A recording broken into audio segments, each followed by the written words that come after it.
Hello everyone, आज हम लोग ईमेल राइटिंग देखने वाले हैं। बहुत इजी टॉपिक है, बहुत ही स्कोरिंग भी है। इसमें 4 आउट ऑफ 4 मार्क्स भी आपको मिल सकता है अगर आप प्रॉपरली लिखते हो तो। यूट्यूब में मैंने देखा बहुत लंबे लंबे लेक्चर्स इसके, एक एक घंटे के लेक्चर बनाए। I don't think so why, but ये कुछ मिनट का बोल सकते हैं, कुछ मिनटों का ये खत्म हो सकता है ईमेल राइटिंग, और आप आउट ऑफ भी स्कोर कर सकते हो इसमें से। ठीक है, तो स्टार्ट करते हैं ईमेल राइटिंग को। ठीक है, तो ईमेल राइटिंग बोलूँगा तो आपका 10th में जैसा लेटर राइटिंग था वही सेम है, बस इसमें फॉर्मेट थोड़े से अलग है। ठीक है, इसमें मोस्टली फॉर्मल ही आता है, इनफॉर्मल भी आता है और सेमी फॉर्मल भी रहता है। ठीक है, मोस्टली आपको फॉर्मल ही मिलेगा। इसके 3 टाइप होते हैं, फॉर्मल, फिर इनफॉर्मल, फिर सेमी फॉर्मल। फॉर्मल आपको मोस्टली मिलेगा, इनफॉर्मल और सेमी फॉर्मल आपको नहीं मिलता है मोस्टली।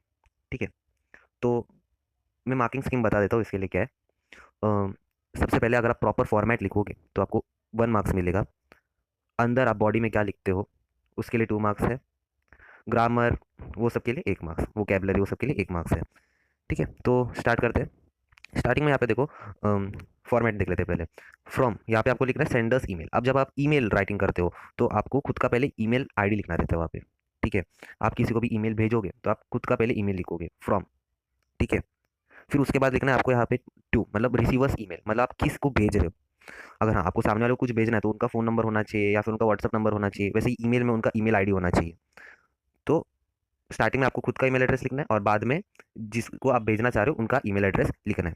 ठीक है, यहाँ पे एक और चीज़ ध्यान देना है कि ईमेल एड्रेस लिखते वक्त @gmail.com आना चाहिए।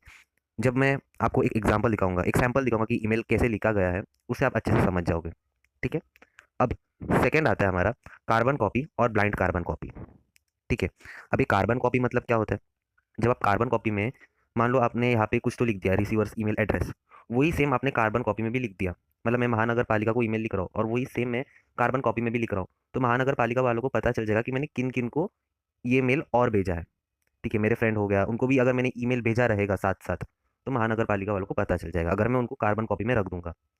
अगर मैं उनको ब्लाइंड कार्बन कॉपी में रखूंगा तो उनको ये नहीं पता चलेगा मैंने किन लोगों को और ये भेजा है।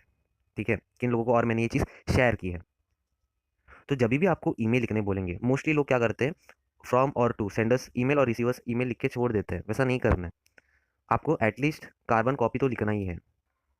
कुछ लोग क्या करते हैं, ब्लाइंड कार्बन कॉपी और कार्बन कॉपी दोनों में रिसीवर का ईमेल एड्रेस लिख देते हैं, जो कि बहुत गलत है। ठीक है, आप दोनों में से किसी एक में ही रख सकते हो। ठीक है, अब यहाँ पे सब्जेक्ट आता है। तो सब्जेक्ट में आपको करना क्या है। सब्जेक्ट देखो, एक लाइन से एक्सीड करने की कोशिश मत करो। एक लाइन के अंदर ही कोशिश करो कि उसको खत्म कर दे। 5 to 6 वर्ड्स का रहना चाहिए।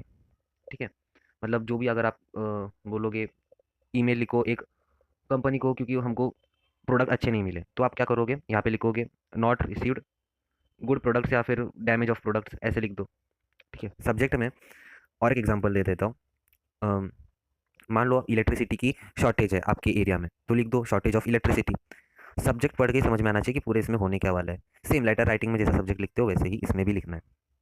सब्जेक्ट एकदम बड़ा भी मत लिखना। ठीक है, उसके बाद आपको डियर सर या फिर मैडम लिखना है। उसके बाद फिर सब्जेक्ट के बाद आपको एक लीव लाइन, एक लीव कर देना है, और सब्जेक्ट लिखने के पहले भी एक लाइन लीव करना है। मैं एग्जांपल दूंगा, आपको समझ में आ जाएगा।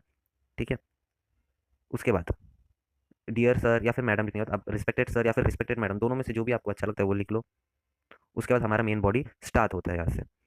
तो लेटर राइटिंग में कैसे 3 पैराग्राफ थे, वैसे ही सेम ईमेल राइटिंग में भी 3 पैराग्राफ होंगे। ठीक है, तो 3 पैराग्राफ में से सबसे पहला आता है इंट्रोडक्शन, फिर मेन बॉडी, फिर कंक्लूजन। एग्जांपल देते वक्त मैं आपको अच्छे से समझा दूंगा। फिर होने के बाद आपको लिखना है थैंकिंग यू, फिर सिंसियरली या फिर रिगार्ड्स, आप इनमें से कौन सा भी लिख सकते हो। ठीक है, थैंकिंग यू के बाद आपको कॉमा नहीं डालना है, सिंसियरली रिगार्ड्स के बाद भी आपको कॉमा नहीं डालना है। ठीक है, सिंसियरली अगर आप लिखोगे तो आप मोस्टली आप स्पेलिंग मिस्टेक कर दोगे, इसलिए आप रिगार्ड्स लिख सकते हो। फिर सेंडर्स नेम, जिसने भेजा है उसका नाम क्या है। फिर टेलीफोन नंबर आपको कभी भी पूरा नहीं लिखना है, अगर आप पूरा लिखोगे तो शायद आपका पेपर चेक नहीं होगा। 2-3 नंबर लिख देना है, फिर सब में क्रॉस क्रॉस कर देना है। ठीक है, यहाँ पे देखो किस तरीके से क्रॉस क्रॉस किया, इस तरीके से। फिर उसके बाद आपको enclosure, photo copies of first photo फिर सेकंड फोटो। जैसे कि अगर मैं बोलूँ कुछ चीज़ डैमेज हो गई है, तो मैं फोटो कॉपी भेजूंगा वो चीज़ की, कि वो प्रोडक्ट कैसा डैमेज है, कहाँ से डैमेज है, फिर वो प्रोडक्ट का बिल। ठीक है, ये 2 फोटो कॉपीज भेजूंगा। और हाँ, एनक्लोजर लिखना ज़रूरी नहीं है, कुछ डैमेज प्रोडक्ट हो गया, इसके लिए सब आप फोटो कॉपीज श्योरली आप कर सकते हो। हाँ, ये जो अगर आप एनक्लोजर सब आप इंक्लूड करोगे, एनक्लोजर हो गया, कार्बन कॉपी हो गया, ये सब मोस्टली स्टूडेंट्स लिखते नहीं। अगर आप ये लिखोगे तो आपको ज़्यादा मार्क्स मिलेंगे। ठीक है, चलिए मैं आपको अभी एग्जांपल दिखाता हूँ कि ईमेल कैसे लिखते हैं। तो यहाँ पे क्वेश्चन में दिया हुआ है कि एक एरिया है, वहाँ पे इलेक्ट्रिसिटी का शॉर्टेज है। ठीक है, और हमको कंप्लेंट लेटर लिखना है इलेक्ट्रिसिटी डिपार्टमेंट को। ठीक है, तो स्टार्ट करते हैं। एक रेनॉल्ड नाम का इंसान भी है जो क्वेश्चन में दिया हुआ है। तो स्टार्ट करते हैं। Renault2025@gmail.com ये उसका मेल आईडी है, ठीक है। Renault2025@gmail.com उसका मेल आईडी है। और इलेक्ट्रिक डिपार्टमेंट 7@gmail.com। अगर क्वेश्चन में नहीं दिया हुआ होगा उन लोग का ईमेल आईडी, तो आप खुद के मन से भी लिख सकते हो, ठीक है। खुद के मन का भी आप ईमेल आईडी बनाओगे चलेगा। उसके बाद देखो शॉर्टेज ऑफ इलेक्ट्रिसिटी, देखो मैंने 3 वर्ड्स में ही इसको खत्म कर दिया है, 3 वर्ड्स में। 5 to 6 लेटर्स आप जा सकते हो, लेकिन जितना कम होता है उतना कम आप सब्जेक्ट होगे, ठीक है। फिर डियर सर, सैल्यूटेशन दे रहे हैं हम लोग। उसके बाद हर पैराग्राफ में आपको 2 फिंगर स्पेस छोड़ने हैं। देखो यहाँ पे 1 मिनट, यहाँ पे देखो मैंने 2 फिंगर स्पेस छोड़ दिया है।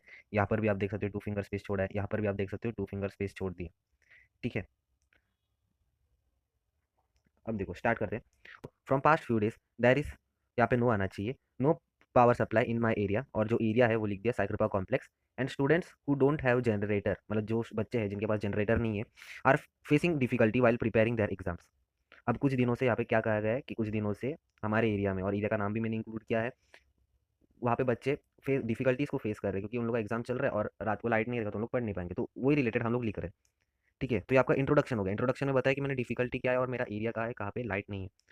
फिर सेकेंडली देखो यहाँ पे लिखा है, recently board exams have started and students are facing difficulty to study at night when there is no power supply.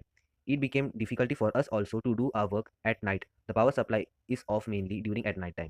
Even street lights are not available, which becomes difficult for people in our area who comes late from their workplace office, ठीक है। तो यहाँ पे कहा गया है कि अब जो बोर्ड एग्जाम है वो अभी चालू है, और बोर्ड एग्जाम चालू है तो बच्चे लोग ऑफकोर्स ज़्यादा पढ़ाई करेंगे। तो रात को कभी कभी बिजली जाता है वहाँ पे। बिजली जाने के कारण बच्चे लोग पूरा पढ़ नहीं पाते और कुछ लोग ऑफिस से लेट भी आते हैं। तो स्ट्रीट लाइट वहाँ पे है नहीं, स्ट्रीट लाइट ना होने के कारण उनको एक रास्ता नहीं मिलेगा, उनको डिफिकल्टी फेस होनी होगी आते वक्त, ठीक है। ये भी आप इंक्लूड कर सकते हो, चोरी बढ़ गया है लाइट जाने के कारण। थोड़ा लंबा लिख सकते हो आप, लेकिन मैं बोलूँगा आप एक पेज में इसको खत्म करने को देखो, ठीक है। उसके बाद I request you to take an urgent look into the matter and restore the normality at the earliest, looking forward to. अब यहाँ पे देखो ये जो है ना लास्ट का कंक्लूजन, वो कंप्लेंट लेटर में आपको ये जो लास्ट का पैराग्राफ है वो बायाट करके लिख दो, एकदम अच्छे से हो जाएगा, ठीक है। अब मैं आपको बाकी का दिखाता हूँ। Looking forward for an early action, फिर वही थैंकिंग यू, फिर बोला था सिंसियरली ने तो रिगार्ड्स लिखना है। उसके बाद सेंडर का नेम रेनॉल्ड डिसोजा। फिर टेलीफोन नंबर देखो मैंने क्रॉस क्रॉस करके दिया, और यहाँ पे एंक्लोजर इंक्लूड करने की जरूरत नहीं है क्योंकि बिजली गई है, तो अभी आप अंधेरे का फोटो थोड़ी निकाल के भेजोगे, ठीक है। तो इसी के साथ हमारा ईमेल राइटिंग खत्म होता है।